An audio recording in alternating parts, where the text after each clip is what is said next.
Alors, pourquoi est-ce qu'on veut vous parler du cœur et du sport ce soir? C'est parce que, globalement, actuellement, on bouge quand même de moins en moins. La vie, elle est devenue de plus en plus pratique.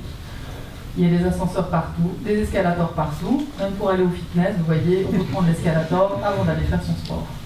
Et c'est vrai que les courses, elles peuvent être maintenant livrées par Internet à la maison.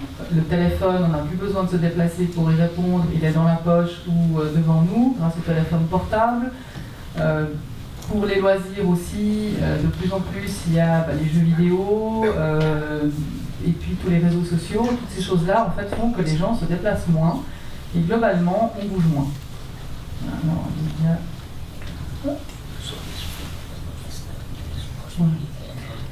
le fait de moins bouger, eh bien, ça fait que les gens sont plus en surpoids parce qu'on a une alimentation aussi qui est relativement riche et abondante. Et au départ, c'est vrai que l'être humain, il y a très longtemps quand même, était fait sur un mode d'économie, puisque il y a une époque où il fallait qu'on parte chasser pour aller chercher à manger. On bougeait beaucoup plus, alors que maintenant, on n'a plus besoin de bouger pour aller chercher la nourriture, mais qu'on continue à manger. Et ma foi, on est plus en surpoids et des maladies métaboliques se développent, en fait, avec le diabète, l'hypertension, et puis des problèmes liés au cholestérol, comme la maladie coronarienne. Alors, tout le problème du sport, c'est que ça prend du temps. Et puis, c'est la raison pour laquelle aussi beaucoup d'entre nous, on ne pratique pas de sport. Et c'est une question déjà qui avait été soulevée à l'époque. Vous voyez, c'est un extrait d'un journal de 1977, où quelqu'un s'interroge pour finir sur l'enthousiasme de faire du sport, en se disant que de marcher 10 miles, ça veut dire 16 km environ par jour, jusqu'à l'âge de 80 ans, ça fait qu'on marche quand même pendant 9 ans de notre vie. Alors c'est une consommation certaine en chaussures, et puis aussi pour finir en temps. Alors je vais passer la parole au docteur Vojanovic qui va vous parler un petit peu du sport. Bonsoir. Je ne suis pas sûr que le micro marche. Non.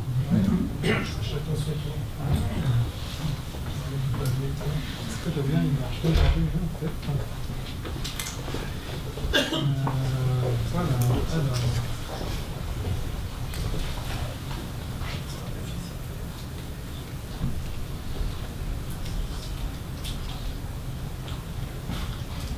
Et là, ah ben voilà. Salut. Bonsoir à toutes et à tous de ma part, et c'est un véritable plaisir d'être là ce soir et puis de voir cet intérêt pour cette thématique qui nous tient à cœur. De pouvoir partager aussi quelques messages avec mes collègues de la cardiologie. C'est vrai que c'est important parce que c'est des thématiques qui touchent effectivement beaucoup de disciplines différentes, parce que le sport, le mouvement ou l'activité physique a une importance qui se répercute sur le corps en général. Et c'est un peu pour ça qu'on est là. Alors on va se focaliser sur des aspects liés au cœur, mais finalement, il y avait ce monsieur en 77 qui disait mais moi, qu'est-ce que je vais marcher pendant 9 ans, pourquoi il y a quand même quelques raisons. Et le sport, l'activité physique, l'entraînement, à quoi ça sert finalement? C'est pas seulement pour ça.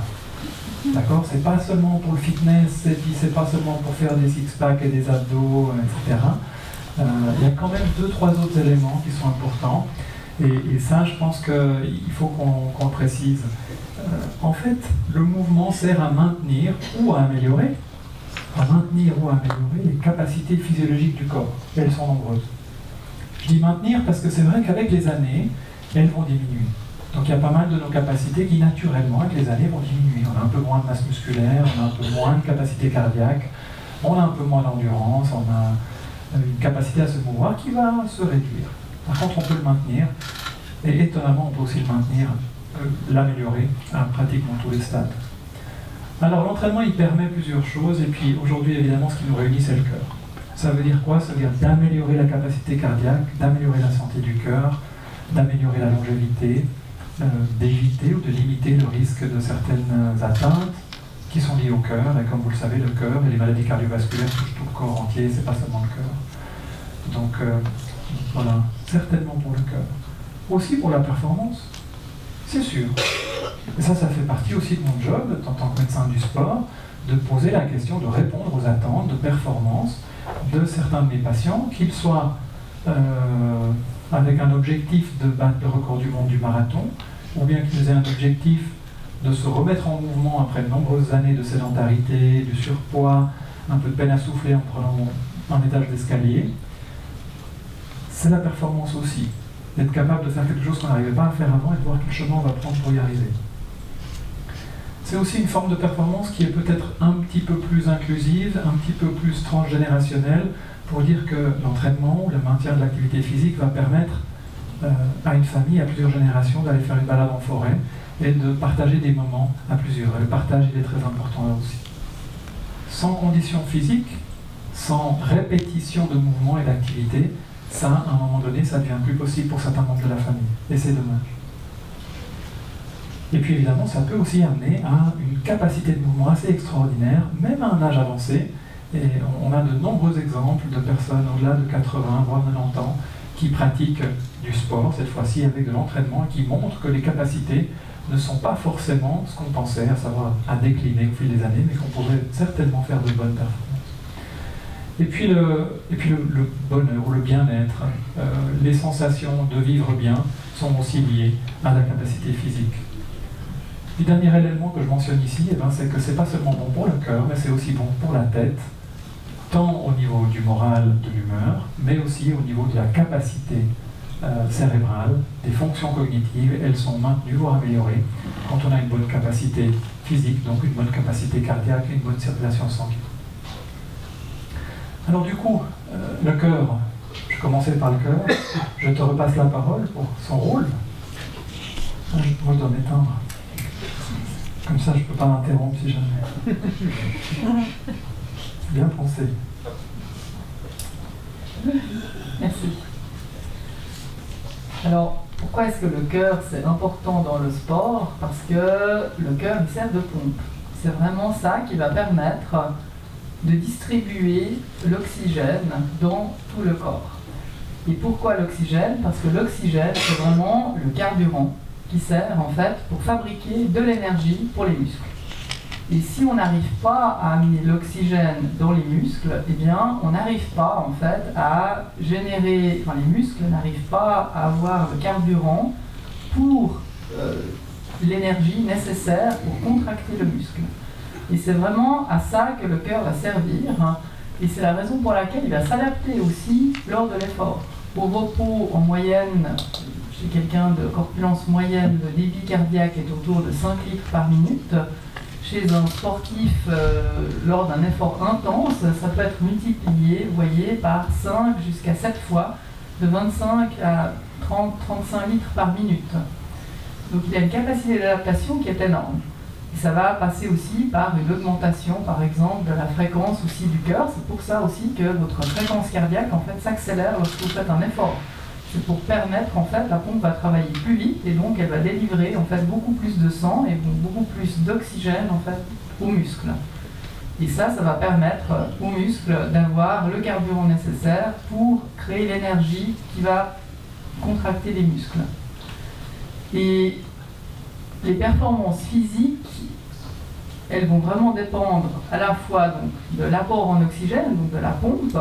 Maintenant, l'oxygène, il doit arriver de quelque part, c'est-à-dire il y a les poumons aussi qui vont jouer un rôle, évidemment, qui peuvent être des fois un facteur limitant.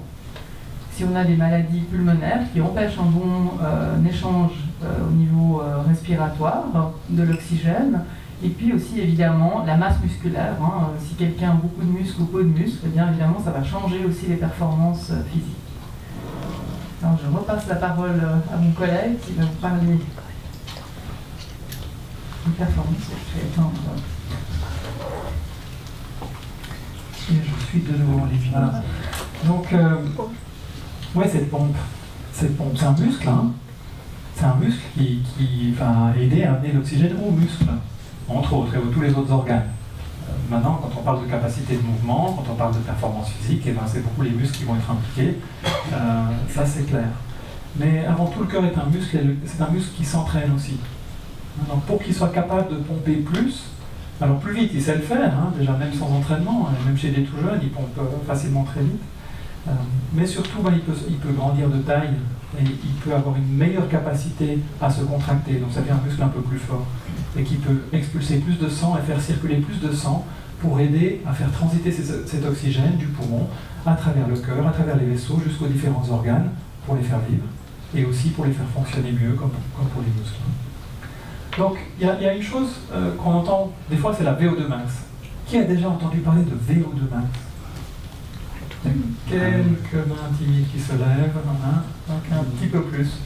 Alors c'est quoi? C'est un terme un peu barbare ou physiologique qu'on utilise pour parler de la capacité à véhiculer et à utiliser l'oxygène à travers le corps. Et c'est une sorte de mesure de la capacité du moteur. C'est un peu ça qu'on voit, c'est qu'est-ce qu'on a sous le capot qui va permettre d'alimenter le corps et qui va permettre de faire fonctionner au mieux. Donc on appelle ça la VO2 max, ça veut dire la capacité maximale d'utilisation d'oxygène.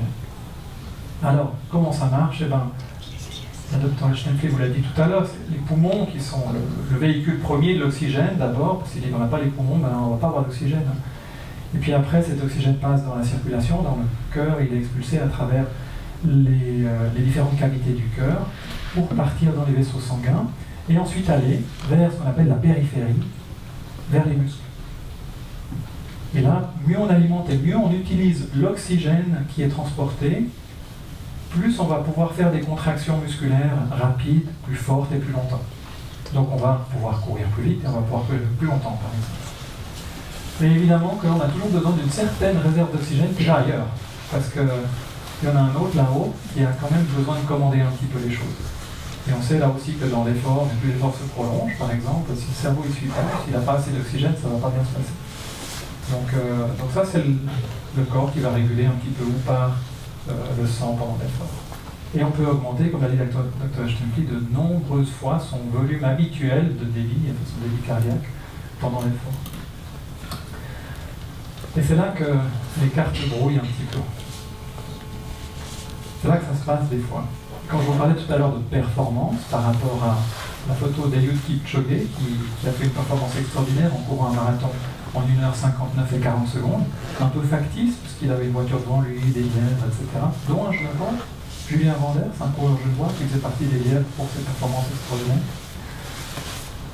Ah, c'est là que ça se passe. On n'est pas tous égaux devant la performance. Parce que la génétique joue un rôle assez important. Alors je voulais juste mentionner un petit peu ça, parce que c'est l'injustice quelque part qu'on connaît aussi face aux maladies. On sait que les facteurs génétiques jouent un rôle pour de nombreuses maladies, et que pour la capacité de performance aussi, parce qu'elle est définie par la capacité cardiaque, par la masse musculaire, par combien d'oxygène on a, etc. Alors, un schéma que je vais juste vous expliquer en quelques minutes, une étude très intéressante qui a été faite par des Canadiens il y a maintenant une vingtaine d'années. Ils ont pris 100 familles, des familles où il y avait 5 membres dans la famille, parents et enfants. Et puis c'est des personnes qui ne faisaient pas de sport avant, pas d'activité sportive régulière. Et pendant 5 mois, ils ont entraîné chacune de ces 100 familles de la même manière. 3 fois dans la semaine, des entraînements très bien faits pour améliorer leur capacité cardiovasculaire, pour améliorer leur VO2 max. Un programme assez bien fait dont on pouvait raisonnablement espérer, avec d'autres études qu'on connaît, qu'ils vont améliorer la capacité d'environ 15%. Et ils ont vu, en fait, les barres ici, plus c'est haut sur cet axe-là, plus on a augmenté la capacité cardiaque, à savoir la VO2. La moyenne est de 16,3% sur tout le groupe, des 100 familles, donc des 500 personnes. Sauf que certaines barres, ici, ont très peu augmenté. La famille qui a le moins augmenté, elle a augmenté en moyenne de 4%. Et la famille qui a le plus augmenté, elle a augmenté de 35%. Et ce qui est fascinant, c'est que tous les membres d'une même famille ont soit été, chaque famille était différente. Certaines familles réagissaient très bien à l'entraînement et d'autres moins. Il faut savoir que le meilleur membre de cette famille a augmenté juste de ça, et le moins bon là. Et ici, pour cette famille, ils sont tous tout en haut. Et il y a des familles où il y a une marge assez importante. Donc ouais, c'est assez injuste. Et un jour ou l'autre, on l'a peut-être expérimenté les uns ou les autres, vous vous mettez à faire une activité physique avec quelqu'un, vous commencez à marcher, vous commencez à aller faire du vélo, quelque chose. Puis au départ, tout va bien, tout le monde est content parce qu'on va tous au même rythme. Et puis après 3, 4, 5 semaines, 6 semaines, tout d'un coup, il y en a un des deux ou une des deux qui commence à être plus facile, à s'ennuyer un petit peu, etc. Et l'autre qui avance un peu moins. Ben, la faute, elle est souvent là. C'est pas la paresse. Des fois, on a tendance à dire « Ah oui, c'est pas d'entraîner assez ». Non, c'est souvent parce qu'il y a quand même des facteurs génétiques. Maintenant, la bonne nouvelle, c'est que tout le monde s'améliore. Et que même si on n'améliore pas beaucoup ce chiffre-là, de 4% à la VO2 max, il y a beaucoup d'autres effets pour la santé qui sont très importants. Les effets sur tout ce que je décrivais avant sont aussi également présents. Et là, la génétique joue des fois un peu moins de rôle. Alors, il y en a certains, peut-être qu'ils en abusent. Un Robert Marchand, 105 ans. Donc, il a le record du monde de l'heure sur un vélodrome où il a fait 22,4 km dans la catégorie des 104 ans et plus. Je ne sais pas combien ils étaient, mais chapeau à lui parce que c'est un bel exemple. Et puis, il est fantastique. Si vous l'écoutez, vous pouvez trouver des vidéos sans problème quand il s'exprime après ses performances. Et c'est vrai que le vélo est notamment une opportunité de faire des choses très très longtemps. Il ne faut pas se casser la figure, c'est vrai. Mais par contre, on peut maintenir une capacité assez extraordinaire longtemps. Et je pense qu'il a des bons gènes aussi, probablement. Mais il garde la bonne humeur et il continue de la faire. Alors, débuter une activité sportive, une activité physique, oui, c'est important si on n'en a pas fait. C'est important de continuer, ou des fois d'en faire un peu plus si on en a un peu fait. Parce que ça a beaucoup de bénéfices et on vient d'en parler. Ce qu'on fait, personnellement, du côté de la médecine du sport, si quelqu'un me consulte pour ce type de questions-là, une des premières questions, c'est de savoir quel est l'état physique de la personne, globalement. À savoir où on en est au niveau musculaire, au niveau articulaire, au niveau surpoids et ces choses-là, et savoir qu'est-ce qu'on peut commencer à envisager comme mouvement. Parce qu'on ne veut pas brusquer la machine, on veut y aller doucement. On ne veut surtout pas créer des blessures, notamment au niveau des genoux, des pieds, au niveau des hanches. On ne veut pas faire de surcharge en se mettant à faire quelque chose d'un petit peu trop intense au début. Mais il y a une autre question qui se pose, et celle-là, elle vient avant. C'est à droite, c'est qu'est-ce qui se passe avec le cœur. Et qu'est-ce qu'on doit faire quand on veut augmenter ou faire quelque chose de plus intense au niveau de l'activité cardiaque.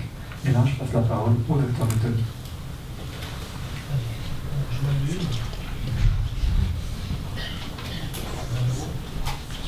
Bonsoir. Alors là, je vais vous parler un petit peu de maladie cardiaque. Donc, on parle du sport, de l'activité physique, c'est bon pour la santé, mais ce qu'on déteste, c'est les gens qui meurent pendant qu'ils font du sport. Et ça arrive. Il faut quand même dire que c'est très rare. Mais quand un joueur de football sur un terrain de foot fait une mort subite, c'est la catastrophe, ça fait un drame épouvantable. Il y a très peu de cas, si vous pensez au nombre de gens qui font du football professionnel, etc., quand il y a un cas, ça fait du bruit toute la semaine.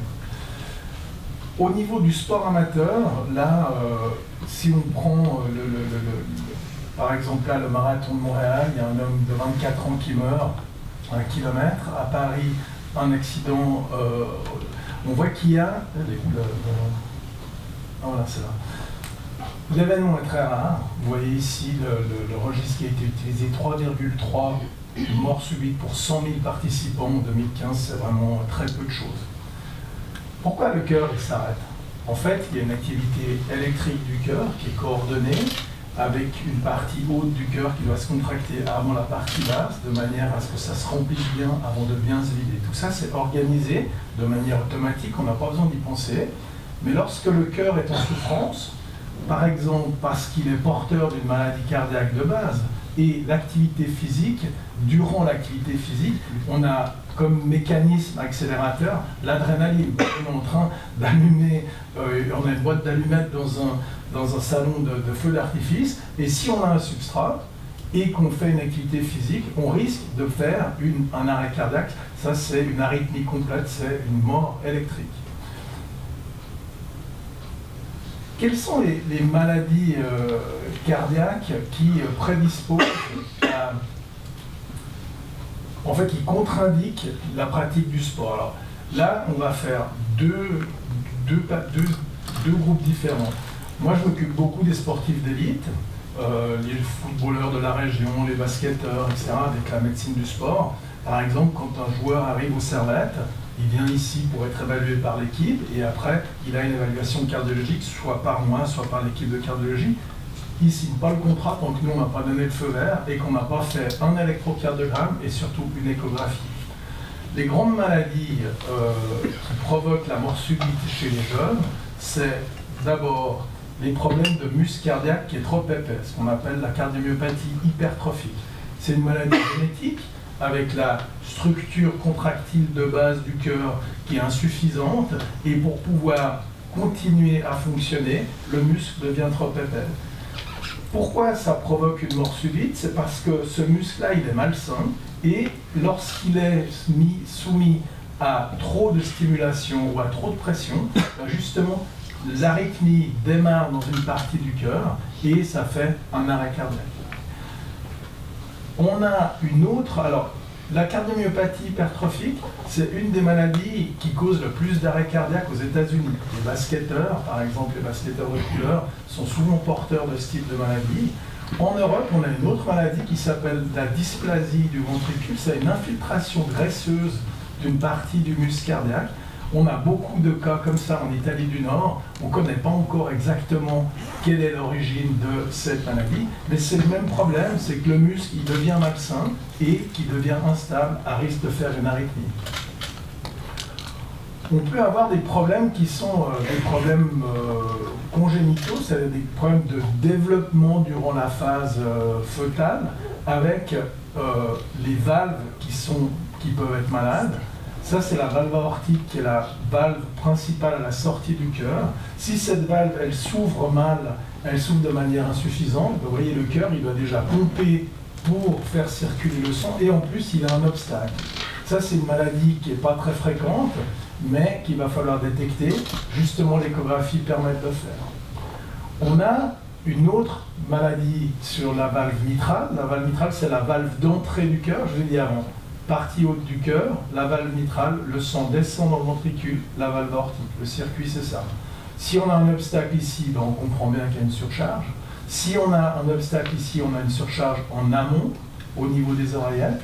Et là, on a une anomalie de la valve mitrale qu'on appelle le prolapsus mitral, qui peut provoquer des arythmies et des morts subites. Ça, c'est des anomalies qu'on va détecter facilement avec l'échographie. Et c'est la raison pour laquelle les fédérations sportives, elles ont fait leurs propres critères. Alors, par exemple, les footballeurs en Europe, c'est un électrocardiogramme, une échographie.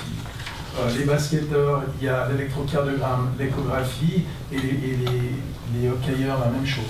Après, c'est souvent une question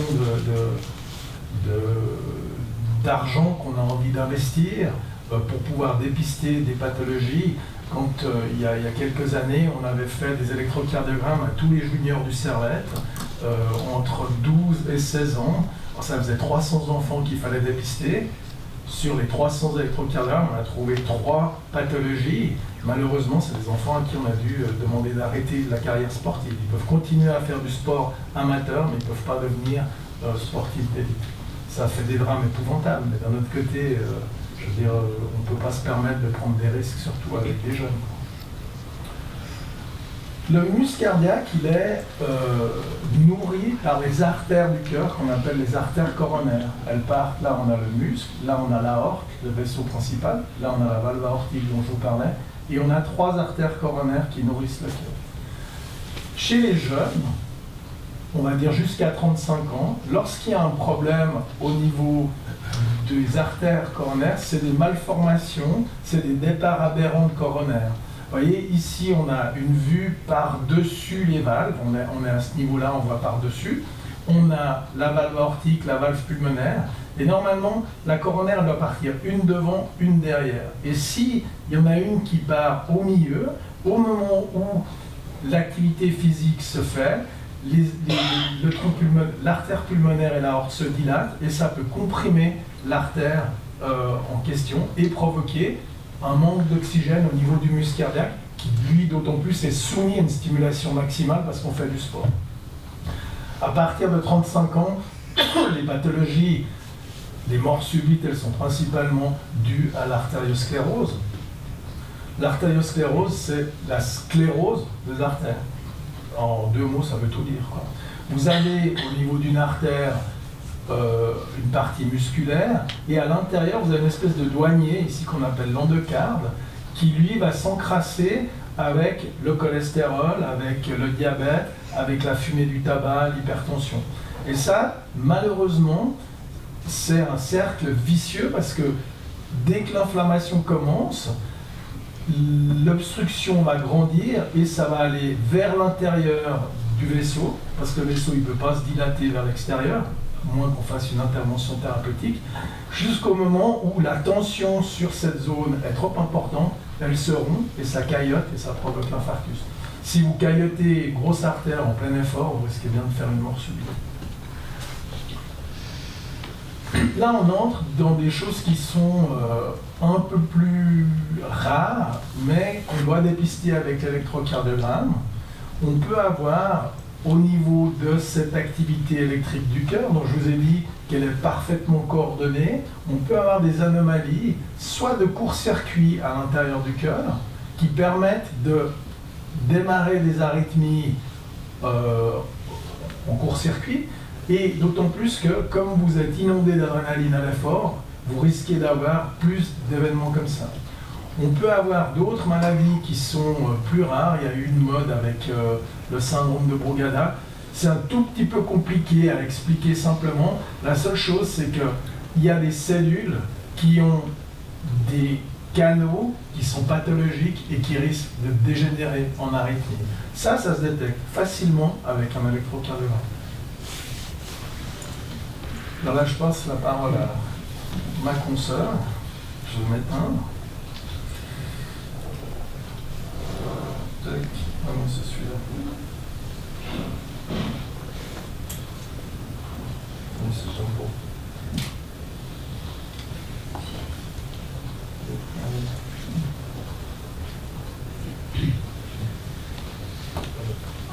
Alors, pour finir, chez qui est-ce qu'on va faire un dépistage? Alors, évidemment, il y a le sportif d'élite, dont on vous a parlé, les gens qui veulent commencer une activité sportive professionnelle, en fait, qui vont bénéficier d'un dépistage en étant très jeunes, soit pour signer des contrats dans des équipes de sport. Et puis, sinon, alors chez qui est-ce qu'on fait le dépistage? Quand est-ce que vous devez aller voir un cardiologue avant de commencer une activité sportive? Alors, c'est très difficile, disons, pour les sociétés savantes de cardiologie d'émettre des recommandations parce que, une fois de plus, ce qu'on craint, c'est de mourir en faisant du sport. C'est ça, en fait, la crainte principale. Parce que sinon, on risque rien en faisant du sport. Mais, comme on l'a vu, l'événement, il est très rare. Alors, on ne va pas proposer un dépistage chez tout le monde. Parce que d'un point de vue, on va dire, de santé publique et de globalité, ça coûterait en fait extrêmement cher pour un bénéfice qui serait très faible. Alors, les recommandations actuelles, en fait, c'est que chez, disons, monsieur et madame tout le monde qui n'a pas de symptômes, donc qui n'a pas de plainte sur le plan du cœur, qui est en bonne santé, qui se sent bien, en fait, on dit on peut attendre, en tout cas jusqu'à 45 ans pour les hommes et 55 ans chez les femmes, pour des activités, on va dire, sportives, modérées. On verra après tout à l'heure ce qu'on entend par là dans les intensités sportives. Par contre, c'est vrai que si vous voulez vous lancer dans des sports beaucoup plus intensifs, comme des marathons par exemple, on recommande de faire un dépistage peut-être un petit peu plus tôt, autour de 35 ans pour les hommes, 45 ans pour les femmes. Mais ça encore, il y a beaucoup de gens qui n'ont jamais fait de dépistage, qui pratiquent du sport et ça se passe très bien. Donc c'est des recommandations qu'on émet parce qu'on nous demande pour finir de faire des recommandations, mais on a énormément de gens qui ne pratiquent pas de dépistage et puis tout se passe très bien en réalité parce qu'on est quand même fait à la base pour bouger. Alors, tout change en fait du moment où vous avez des plaintes, c'est-à-dire que si en débutant l'activité sportive, vous voyez que vous commencez à avoir des douleurs à la poitrine, que vous avez des palpitations, ou bien que quand même l'essoufflement, alors il peut être dû au déconditionnement, en fait que vous n'êtes pas habitué à faire du sport, mais il peut y avoir aussi, alors que ça allait très bien, tout d'un coup vous avez de la peine, beaucoup plus, à pratiquer un effort qui jusqu'à présent était fait facilement, donc un essoufflement en fait anormal qui apparaît. Tout ça en fait c'est des signes qui doivent faire penser que peut-être il y a quand même un problème au niveau cardiologique. Pareil aussi si vous faites un malaise en faisant un effort, tout ceci en fait c'est des choses qui doivent vous faire évoquer un problème au cœur, et ça doit vous orienter vraiment vers un dépistage chez un cardiologue avant de poursuivre l'activité physique. Alors, comment est-ce qu'on fait les dépistages? On en a parlé, il y a l'électrocardiogramme, l'ECG, ça sert à regarder comment est l'activité électrique du cœur. C'est une façon en fait simple de regarder si le système électrique du cœur, la conduction électrique du cœur est normale ou pas. C'est déjà en fait un début parce que ça permet vraiment de regarder si peut-être il y a des courts-circuits qui existent, peut-être il y a des problèmes d'arythmie qui étaient méconnus, qu'on ne ressent pas et qui sont présents et qui peuvent potentiellement être dangereux aussi. Et après, en fonction du résultat, on pourra continuer. Alors, il y a le test d'effort aussi qui permet de regarder un peu les capacités physiques de la personne, de voir si en faisant un effort, on déclenche une arythmie, par exemple, ou si ça déclenche aussi, par exemple, des douleurs à la poitrine en faisant l'effort. Si on déclenche les symptômes, ça peut être intéressant de faire ce test d'effort. Et l'échographie du cœur qui servira à regarder s'il n'y a pas une anomalie dont le Dr Bettoni vous a parlé tout à l'heure.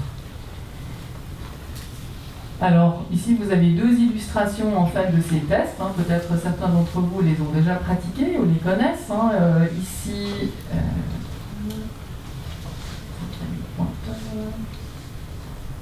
voilà. Ici, c'est le test d'effort. Vous êtes sur un vélo et puis vous avez des électrodes qui sont collées sur votre poitrine. Et on regarde, pendant que vous faites un effort, l'enregistrement en fait se fait de votre rythme électrique pour regarder en fait s'il se passe quelque chose.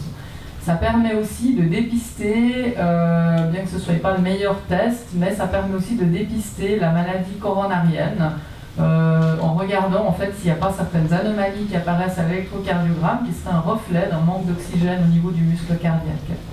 Et puis on prend aussi la tension artérielle parce que c'est important de regarder le comportement de la tension artérielle à l'effort.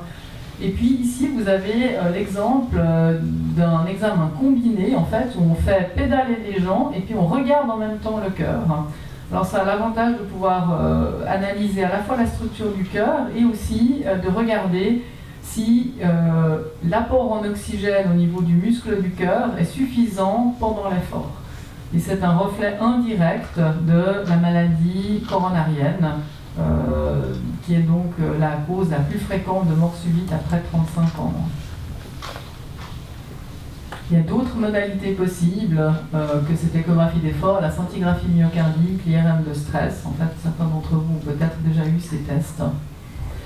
Le but pour ça, c'est de permettre à tout le monde de faire du sport. Parce que nous, ce qu'on aimerait, c'est que tout le monde, en fait, puisse avoir une activité physique, pas forcément intense, mais que tout le monde ait une activité physique pour pouvoir bouger et avoir un meilleur contrôle des facteurs de risque cardiovasculaire.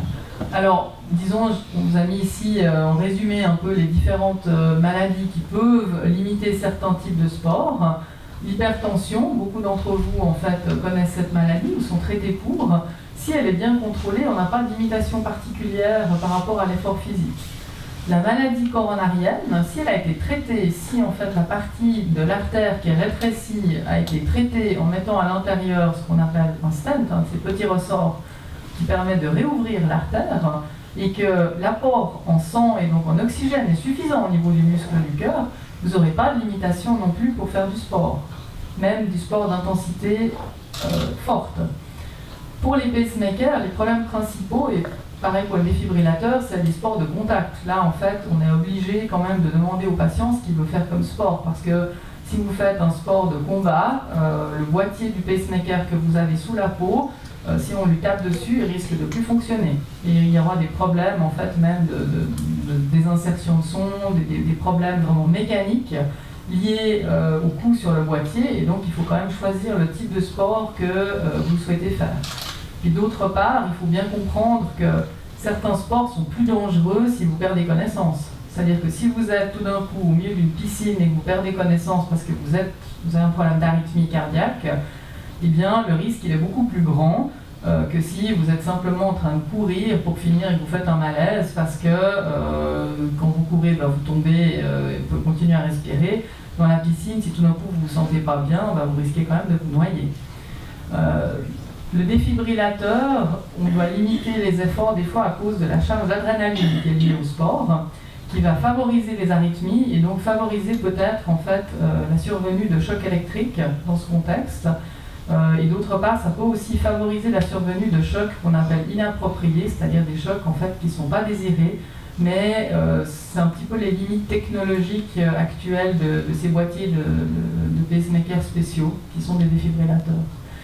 Et puis après, les problèmes de valve du cœur, certains, en particulier ceux de la valve aortique, donc ceux de la porte de sortie du cœur, en fait, peuvent limiter les efforts parce que si en fait l'apport n'est pas suffisant et que la porte de sortie est trop resserrée, eh bien ça va potentiellement provoquer une mort subite. D'ailleurs, tout au début, quand on vous a montré les cas de mort subite au marathon, en fait, le cas du jeune du marathon de Montréal, qui est décédé, c'était en septembre de cette année, il était connu pour un problème en fait de valve aortique, de sténose aortique.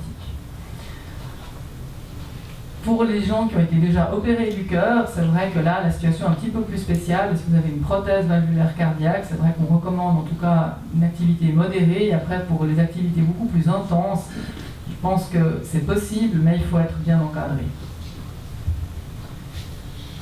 Je repasse la parole à mon collègue.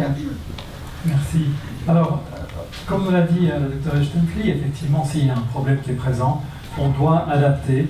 On ne peut pas faire n'importe quoi comme activité physique, il y a des questions d'intensité, il y a des règles à respecter. Et puis on a un peu des outils pour savoir finalement quel sport fait quoi. Là vous avez un tableau avec 9 cases. Et puis en gros, on a soit des efforts qui sont intenses en termes de sollicitation du cœur, c'est-à-dire qu'ils font pomper beaucoup, pensez à un marathon ou bien faire une étape du Tour de France à vélo, ou des sports qui demandent plus d'intensité au niveau musculaire. Alors, plus ça monte ici, plus c'est de l'intensité musculaire. Ici, vous voyez, haltérophilie, de la gymnastique, des choses comme ça. Puis plus on est à droite, plus on est course à pied longue distance, ski de fond, etc. Et puis, il y a des activités qui réunissent un peu les deux caractéristiques de stimulation maximale. On peut penser au décathlon, par exemple. La boxe est une activité qui demande pas mal d'endurance et aussi beaucoup de génération de force, etc. Maintenant, on a tout à gauche dans la zone verte, si on veut, des activités qui sollicitent moins le cœur et puis moins la musculature.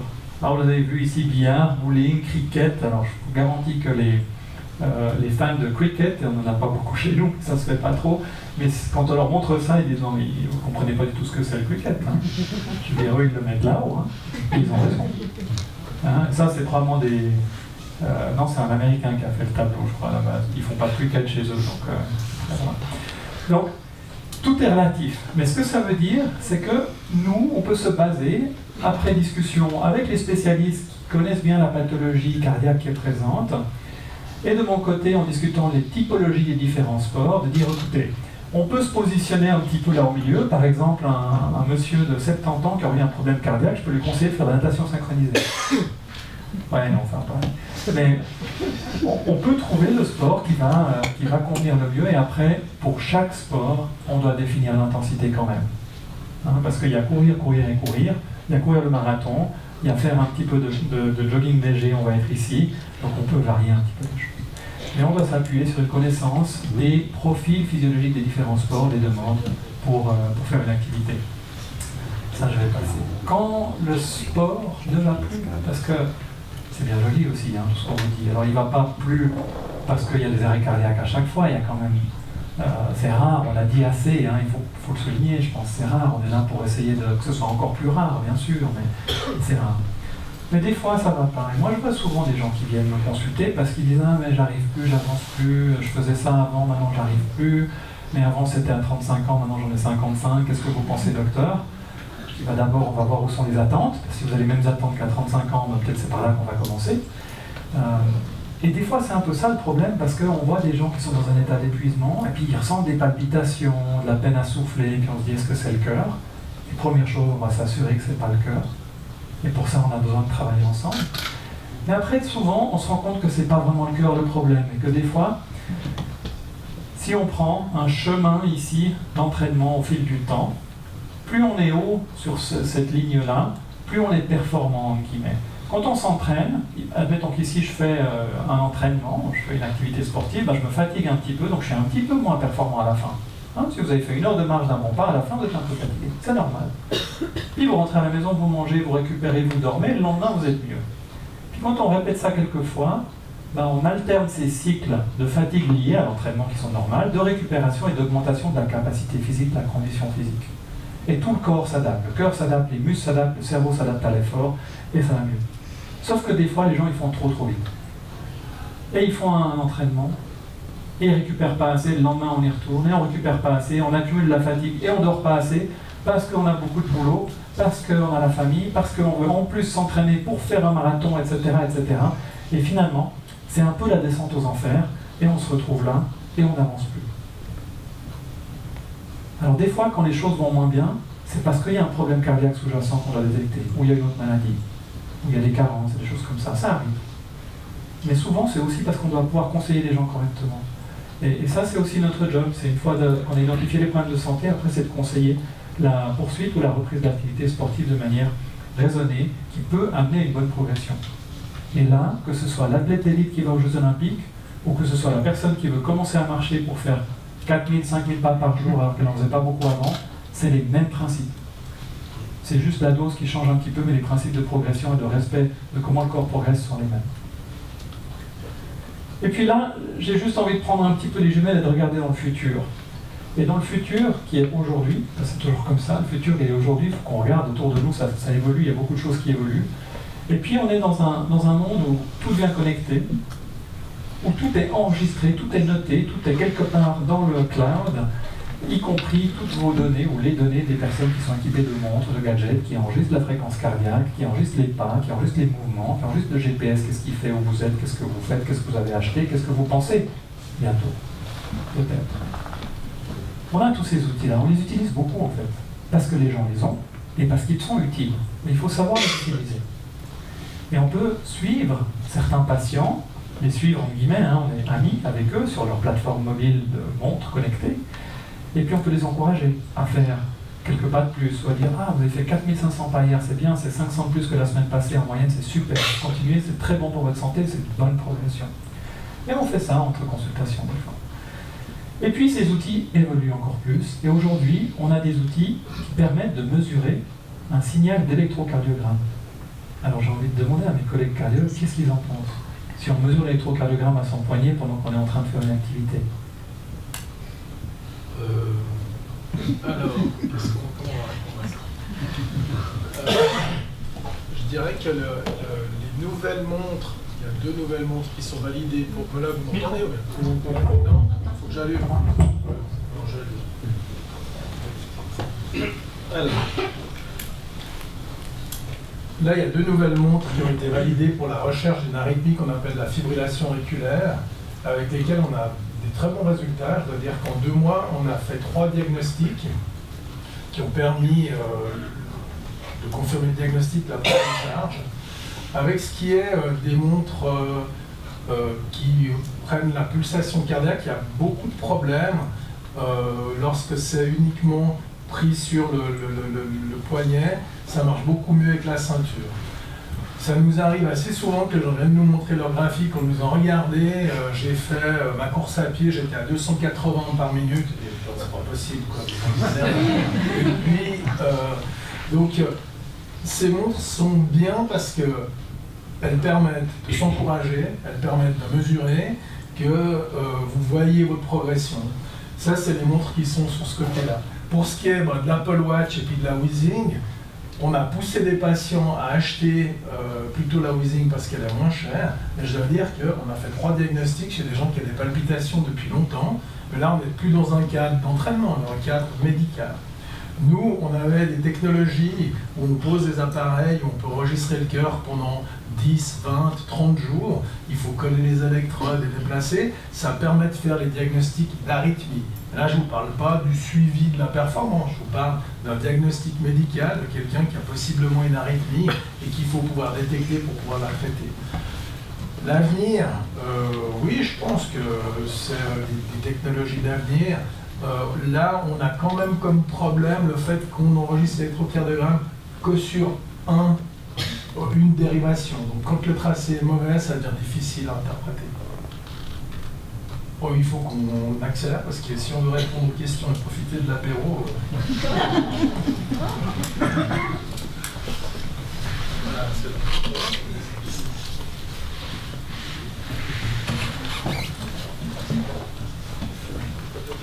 Pour la conclusion, enfin, c'est un petit peu pour nous trois. Hein, c'est vraiment la santé avant la performance. C'est le message qu'on aimerait vous faire passer. Donc, faites du sport, bougez, mais faites attention quand même. Et puis, le club cardio-sport en France, hein, donc ça a émis en fait pour le marathon de Paris 6 recommandations, c'est 10 règles d'or que vous pouvez facilement retrouver. Alors, elles sont difficiles à lire, hein, depuis là on n'arrivait pas à avoir une meilleure qualité malheureusement. Concrètement, il vous dit qu'il faut signaler si vous avez des douleurs à la poitrine, si vous faites un malaise à l'effort, si vous avez des palpitations, qu'il faut respecter un temps d'échauffement, qu'il faut boire aussi régulièrement, que s'il fait très froid ou très chaud, eh bien, il faut éviter de faire des sports intenses. Et d'autre part, qu'il ne faut pas fumer non plus 1 heure avant ni 2 heures après un effort intense, une pratique sportive. Ne pas consommer de substances dopantes non plus. Et puis, si vous avez fait de la fièvre, eh bien, c'est d'éviter en fait de faire du sport lorsque vous avez de la fièvre, et également la participation, disons, à des événements comme des marathons dans l'intervalle d'une semaine après avoir eu un épisode de fièvre n'est pas recommandé non plus. Ça a été montré que peut-être il y avait une inflammation du cœur qui était possible et qui pouvait augmenter les risques. Et que si, on en a déjà parlé, si vous décidez de vous remettre à un sport intense à partir d'un certain âge, 35 ans pour les hommes, 45 ans pour les femmes, on vous recommande en tout cas d'en parler à votre médecin traitant et de voir s'il peut faire un bilan cardiologique ou pas.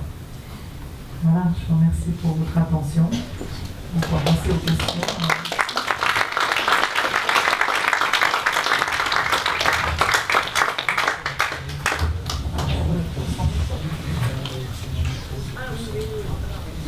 Et surtout, si ça marchait, je pourrais vous dire mon message, mais ça marche pas. Oui, voilà.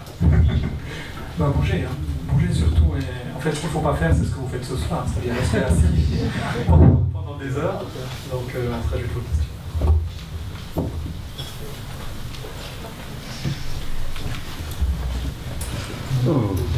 Ouais.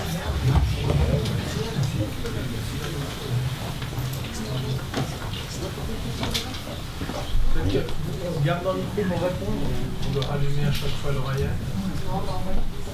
Sinon on parle pas.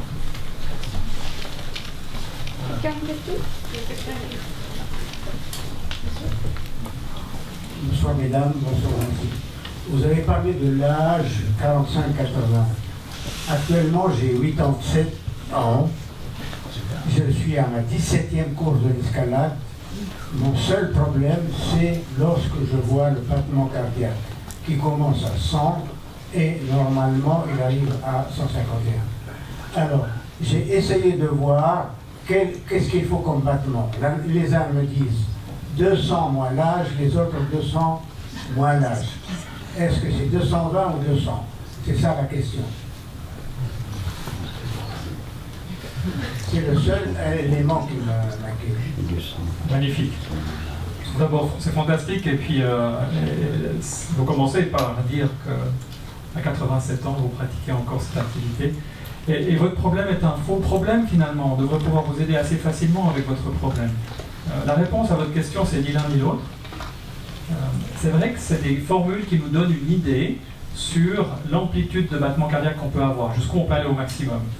C'est statistiquement valable. On prend 10 000 personnes et puis on mesure leur fréquence cardiaque maximale et puis on va avoir en moyenne 220 moins l'âge. Il y a différentes formules. Mais pour une personne donnée, pour vous, c'est probablement faux. Et c'est peut-être, rarement juste, ça tombe juste, mais c'est probablement faux. Et ce qu'on fait, c'est qu'on se fait une idée, éventuellement en faisant un test, ou bien en regardant les valeurs de fréquence cardiaque que vous avez lors de différentes activités, et puis on peut jauger un petit peu où est-ce que vous devriez être. En principe, quelqu'un qui veut se réentraîner de manière assez précise et utiliser ses fréquences cardiaques, on va faire un test d'effort qui ressemble à l'activité ciblée, la course à pied, c'est facile. Et puis on va voir quelles sont les zones de fréquence cardiaque à utiliser, précisément, individuellement pour vous. Merci. Autre question qui rebondit sur celle-là. Merci. Bonsoir. Je suis prof de sport. Ça marche? Oui, d'accord. Et j'ai l'habitude. Oui. Donc je travaille souvent l'endurance.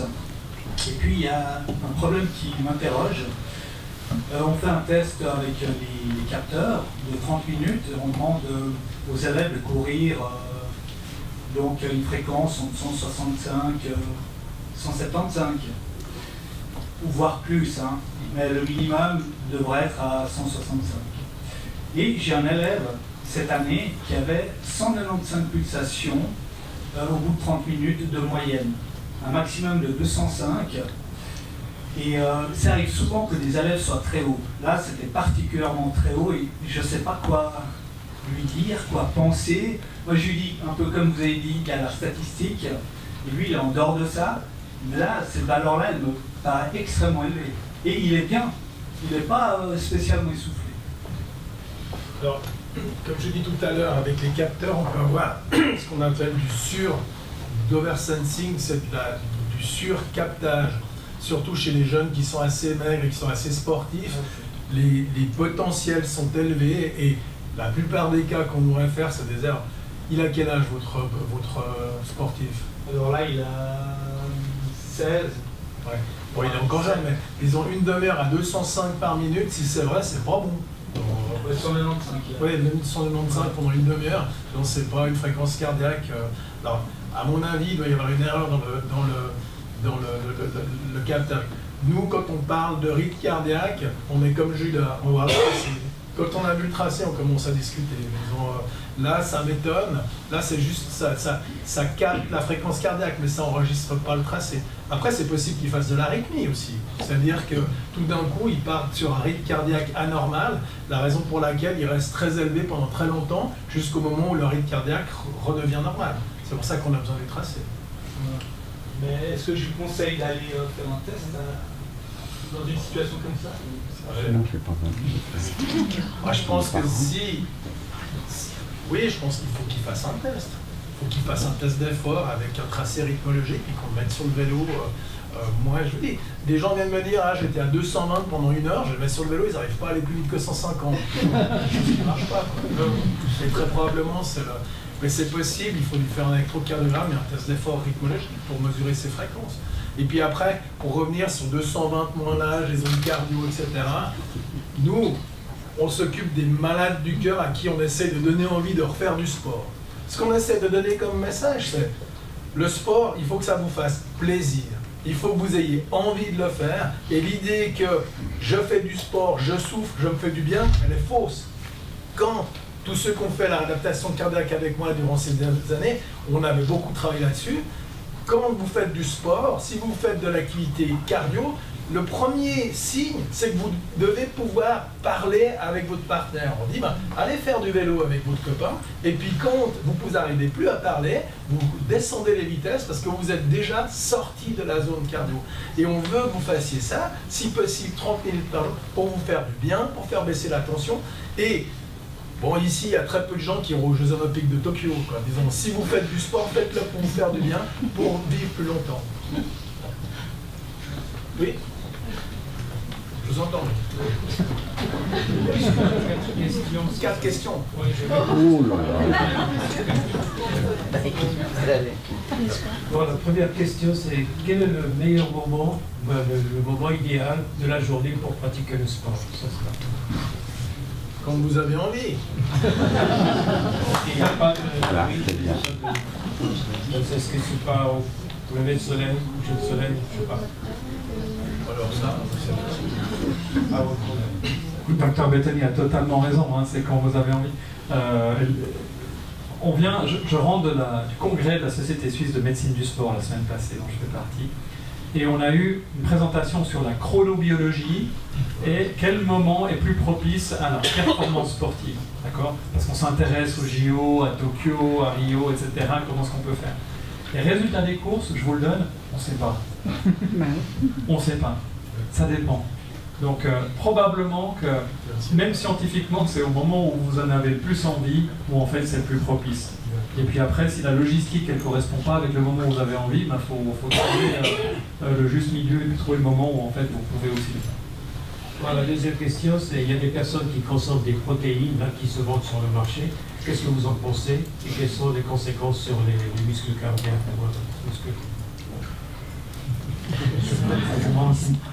Non, mais là vous entrez dans un domaine qui est assez délicat en fait, parce que l'aide pharmacologique à la performance, ça s'appelle le dopage. Les protéines, la créatine, etc., je ne trouve pas que ça ait prouvé un bénéfice quel qu'il soit. Par contre, ce qui est effrayant, quand vous faites un dépistage dans une cyclosportive le dimanche, les amateurs qui font un tour en vélo, il y en a 20% qui sont chargés, soit avec des anti-inflammatoires, de la prédnisone, le truc là. Ouais, disons, on revient dans notre métier. Nous, on a des malades du cœur, on essaie de les pousser à faire du sport. On ne va pas commencer à leur dire qu'il faut prendre des anti-inflammatoires pour pouvoir courir plus longtemps. Quand ça fait mal, il faut arrêter. Je m'excuse, juste un commentaire encore sur les protéines. Et je ne veux pas lancer le débat sur l'alimentation saine, mais il y a beaucoup de débats là-dessus, sur combien d'hydrates de carbone, combien de lipides, etc. Par contre, on met vraiment en question le fait qu'il faut avoir des protéines pour aider à la régénération musculaire et à la régénération tissulaire. Et dans le sport, l'apport en protéines, il doit être suffisant. Après, l'effet néfaste, a priori, il n'en a pas. Maintenant, il n'y a pas besoin de plus que tant, mais il doit être présent. Alors, pour la troisième question, quel conseiller donnez-vous pour les personnes qui voyagent plusieurs heures dans l'avion, plus de 6 heures est-ce que c'est toi qui Mais ça va bientôt plein de listes des avions. Ils sont embrassés pendant 15 heures, par exemple. Il y a des gens qui voyagent souvent en avion pendant 12 heures, 15 heures. Alors, les risques principaux en fait, liés au long voyage en avion, c'est ce qu'on appelle le syndrome de la classe économique, c'est-à-dire c'est la thrombose. Et la thrombose, elle survient parce qu'on se déshydrate quand on est dans l'avion, parce que l'atmosphère est extrêmement sèche, et puis parce qu'on ne bouge pas.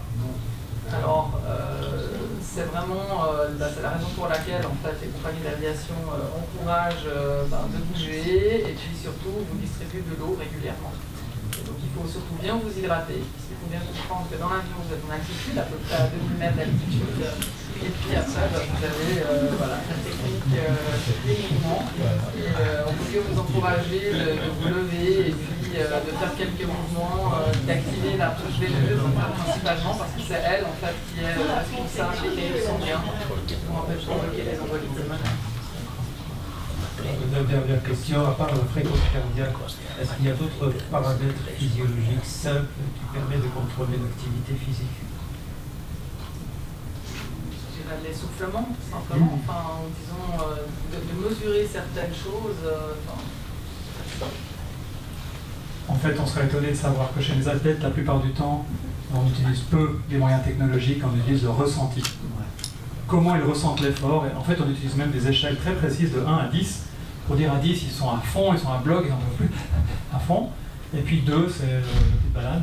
Et pour chaque entraînement, dans certains types de sports, on va leur demander d'évaluer leur effort. Et c'est une façon de doser un petit peu l'intensité de ce qu'ils ont fait. Donc, des fois, ça n'a pas besoin d'être très compliqué.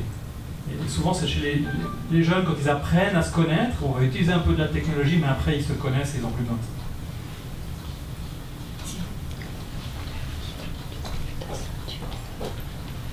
Moi, je suis désolée, j'ai que 2 questions. Pour la cardiopathie, la seule source, c'est les problèmes congénitaux ou il peut y Non, avoir... c'est génétique. C'est ce que génétique, il ne peut pas y avoir. C'est pas quelque chose que tu peux développer pour que tu... Voilà. On va pas faire le textbook de médecine ce soir, mais disons, l'épaississement du muscle cardiaque, c'est un sujet, lorsqu'on nous demande de l'évaluer, c'est un sujet assez délicat parce qu'on peut avoir la maladie génétique, On peut avoir l'hypertension, qui fait que le muscle va s'épaissir, et puis l'athlète, il a le droit d'avoir une hypertrophie liée à son entraînement. Et je dois dire que ça nous est arrivé, moi en 20 ans, ça m'est arrivé 4 ou 5 fois, d'imposer à l'athlète 6 mois d'arrêt pour voir comment le muscle cardiaque réagissait, pour dire c'est une cardiomyopathie hypertrophique ou c'est une cardiopathie du sportif. Aujourd'hui, on a les tests génétiques qui nous aident, mais ça met quand même pas mal de temps. Et puis pendant cette période-là, il n'y a pas d'activité physique. Souvent, c'est plutôt pour des sportifs d'élite. Ce qui se passe, c'est qu'on fait des électrocardiogrammes. Les électrocardiogrammes ne sont pas normaux. On nous les fait suivre. Et puis après, on fait des échographies. Puis là, on tombe sur le... Alors, il y a des formes de cardiomyopathie hypertrophique qui sont très spécifiques à l'écho. Je veux dire, si c'est asymétrique, si c'est une partie, on arrive à faire le diagnostic facilement. Mais des fois, il y a des situations qui sont plus difficiles à trancher. Avec derrière, l'enjeu de la carrière du jeune. Et ma deuxième question, c'est la patientèle de cardiologie est en général plus près de la gériatrie que de la pédiatrie. Et je pense qu'il y a peut-être un problème de terminologie au niveau du sport. Quand on parle de sport à des gens qui ont 60-70 ans, donc est-ce que le terme activité physique ne serait pas plus approprié? Non mais, par exemple, quand on était à la rééducation cardiaque, on essayait toujours de trouver une activité. Il n'y a pas que des gens âgés, c'est des gens plus jeunes. Il y a des gens qui ont 40 ans font un infarctus. Par exemple, il y a des gens à qui on disait, mais vous n'avez pas besoin d'aller vous inscrire au fitness, parce que c'est ennuyeux, vous n'irez pas plus que pendant un mois. Par contre, quand vous allez faire des courses, achetez-vous un chariot, un caddie, et vous marchez jusqu'au supermarché, et au retour, vous prenez le bus. Et c'était une activité physique. Chaque pas compte. Chaque étage d'escalier que vous faites compte. Il n'y a pas besoin d'aller au fitness. Si tous les jours, tu montes 20 fois un étage, tu as monté 20 étages et ça compte. Alors après, des fois, c'est difficile de se motiver. C'est pour ça que les clubs de sport, les groupes de sport, les activités ludiques, elles permettent aux gens d'entrer dans un truc qui les fait bouger, parce que sur le long terme, le plus important, c'est la motivation. Et la garder sur le long terme, surtout, les gens qui font du sport depuis qu'ils sont jeunes, ils n'arrêtent jamais. Ils arrêtent peut-être pendant la période où ils ont les enfants, ils sont très occupés, mais ils se remettent motivés. Ceux qui ont été sédentaires et qui ont eu de la peine à faire du sport quand ils sont jeunes, quand à 50 ans ils ont fait l'infarctus et qu'il faut leur dire il faut commencer à bouger, c'est un concept qui est beaucoup plus difficile. Et pour que ça marche, il faut que ce soit agréable, et 2, que ce soit dans un contexte où on a envie de s'amuser, qu'on a envie d'y aller. Si c'est pour souffrir, ça sert à rien. Aller dans une salle de sport pour soulever de la fonte, ça sert à rien. Ça marche pas. Et c'est le business plan du fitness. Ils font un abonnement pour 1 an, mais après 2 mois, tu viens plus. Allez, je propose qu'on s'arrête là, si vous êtes d'accord. Une question. Oui, alors, Pour un jeune homme de 14 ans qui a depuis 3-4 ans de la qui n'a pas une population voilà, c'est pour un jeune homme en fait de 14 ans, qui a 14 ans qui depuis 2-3 ans a de la fibrillation auriculaire, donc il est problématique. Est-ce qu'on peut l'encourager à faire du sport? Alors, il faudra régler le problème d'abord. La fibrillation auriculaire, on la soigne, on la brûle. Bon, les parents ne veulent pas parce qu'il est jeune, il faut qu'il soit trop jeune. Bon, là, on ne peut pas discuter. S'il a vraiment de la fibrillation auriculaire documentée, c'est pas une très bonne idée de lui faire du sport. En tout cas, c'est lui qui aimerait. Moi, je réglerai le problème de la fibrillation avant. Ça, c'est guéri. Il guérit sa fibrillation, puis après, il fait du sport. À 14 ans. Oui. Par intervention chirurgicale. Par une intervention qui n'est pas chirurgicale, par une intervention un peu spécialisée que font les ripolles, mais ça se guérit. Aujourd'hui, on ne laisse pas, même quelqu'un de 70 ans, on ne laisse pas en fibrillation auriculaire, on le guérit. Non, mais bon, ça se fait une fois, puis après ça s'arrête, si le mois après ça recommence, il a des médicaments, ça s'arrête. On a s'arrêté là. Je vous propose qu'ils viennent voir un nouveau confrère cardiologue. On va faire ça.